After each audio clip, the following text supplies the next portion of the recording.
প্রিয় দর্শক, আমি বলেছিলাম না, বিএনপি ক্ষমতায় আসলে কোনো সংবিধান মানবে না, কারো আদেশ মানবে না, রাষ্ট্রপতির কোনো আদেশে মানবে না। যদি তাদের যেটা পছন্দ হয় সেটাই মানবে। আমি আগেও বলেছিলাম না, তারা গণভোট মানবে না। সময়ে সুযোগ পেলে তারা বলবে, যখন নির্বাচন আসবে 5 বছর পরে, তখন বলবে আমরা কোনো অন্তর্বর্তী সরকারের মাধ্যমে আমরা নির্বাচন করব না, আমাদের সরকারের মাধ্যমে নির্বাচন করতে হবে।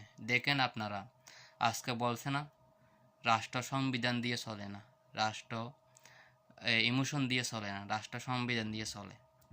তো সংবিধান দিয়ে যদি রাষ্ট্র চলে, সংবিধান মাধ্যমে তো হাসিনা বাংলাদেশের প্রধানমন্ত্রী।